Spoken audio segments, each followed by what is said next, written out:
Price Lord. இயேசு கிறிஸ்துவின் நாமத்துக்கு ஸ்தோத்திரம் உண்டாவதாக. இன்னைக்கான தேவ வார்த்தை ஏசாயா 43:19 பாருங்கள். இதோ நான் புதிய காரியத்தை செய்கிறேன், இப்பொழுதே அது தோன்றும் அப்படின்னு சொல்லி நம்ம பார்க்குறோம். புதிய காரியம் என்ன? வீடு இல்லாதவங்களுக்கு ஒரு வீடு கிடைச்சதுன்னா அது புதிய காரியம். வேலை இல்லாதவங்களுக்கு வேலை வந்ததுன்னா அது ஒரு பெரிய காரியம். திருமணம் ஆகாமல் இருக்கிறவங்களை ரொம்ப வருஷமாக காத்திருக்கிறவங்களுக்கு திருமணம் ஆச்சுன்னா அது ஒரு பெரிய காரியம். ஊழியங்கள் பெருகாமல் இருக்கிற ஊழியங்களை பெருகுனா பெரிய காரியம். அபிஷேகம் இல்லாதவங்களுக்கு அபிஷேகம் பெற்றுக்கொண்டால் பெரிய காரியம். இதுபோல் நிறைய காரியங்களை நம்ம சொல்லிக்கொண்டே போயிட்டுருக்கலாம். அது அவர் சொல்கிறார், புதிய காரியங்கள் நான் இப்பொழுதே இன்றைக்கே செய்கிறேன்றார். அதுக்காக நீங்கள் என்ன பண்ணுங்கள்? ஜெபம் பண்ணுங்கள். ஆண்டவரே, இந்த வார்த்தை தேவனீர் கொடுத்துருக்கிறீங்க, புதிய காரியங்கள், இந்த காரியங்கள்லாம் ஆண்டவர் எனக்கு தேவை. இதெல்லாம் நீங்கள் என்ன பண்ணுங்கள்? புதிய காரியங்களாக நீங்கள் எனக்கு மாற்றி கொடுங்க அப்படின்னு சொல்லி தேவனை பாதத்தை நீ அறிக்கை செய்யுங்க. அதே போல் 43:18 கூட நீங்கள் பாருங்கள். முந்தினவைகளையே நினைக்க வேண்டாம், பூர்வமானவைகளையே சிந்திக்க வேண்டாம். முந்தினவைகளை இதெல்லாம் நடக்குமா?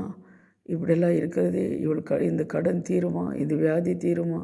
என் குடும்ப ரட்சிப்புக்குள்ளே வருமா? என் ஊழியம் பெருகுமா? இதெல்லாம் என்ன பண்ணக்கூடாது? நம்ம சிந்திக்கவே கூடாது. பழசான காரியங்கள், என்னென்ன காரியங்கள், இனிமேல் நம்ம கடனை கட்ட முடியுமா? நம்ம பிள்ளைங்கள் இனிமேல் திரும்பி வருவார்களா? இந்த காரியங்களெல்லாம் நம்ம என்ன பண்ண கூடாதான்? சிந்திக்கக்கூடாது. நான் ஒரு பாவி, இந்த மாதிரி எல்லாம் பாவங்களை செய்தேன், ஆனால் அந்த பாவத்திலிருந்து தேவன் விடுதலை கொடுப்பாரா? இதெல்லாம் சிந்திக்க வேண்டாம். பூர்வமானதெல்லாம் நீங்கள் என்ன பண்ணக்கூடாதான்? சிந்திக்கக்கூடாது அப்படின்னு சொல்கிறார். அதே பாருங்கள், இந்த ஜனங்களே எனக்காக என்ன பண்ணுறேன்? ஏற்படுத்தினேன் அப்படின்னு சொல்லி அதே 43 பாருங்கள். 43:21 யார் எதுக்காக ஏற்படுத்தியிருக்கிறாருன்னா அவருக்காக அவர் ஏற்படுத்தியிருக்கிறார். அதெல்லாம் அவர் சொல்கிறாரு, நீ என்ன பண்ணாது? அதே 44:2 பாருங்கள். என் தாசனாகி யாக்கோபே, நான் தெரிந்து கொண்டா இஸ்ரேலே, பயப்படாதே. நான் உங்களை ஏற்படுத்தியிருக்கிறேன், உன்னை தெரிந்து கொண்டிருக்கிறேன், நீ என்ன பண்ணாதே? பயப்படாதே. நான் புதிய காரியங்களை செய்கிறவனாக இருக்கிறேன் அப்படின்னு சொல்லி தேவன் சொல்கிறார். அன்பான தேவஜனமே, என்னென்ன காரியத்துக்காக நீங்கள் ஜெபிக்கிறீங்களோ, என்னென்ன புதிய காரியங்கள் உங்களுக்கு தேவைன்னு அவருக்கு தெரியும். ஜெபம் பண்ணுங்கள். கர்த்தர் உங்களுக்கு புதிய காரியங்களை செய்து உங்களை நடத்துகிறவராக இருக்கிறார்.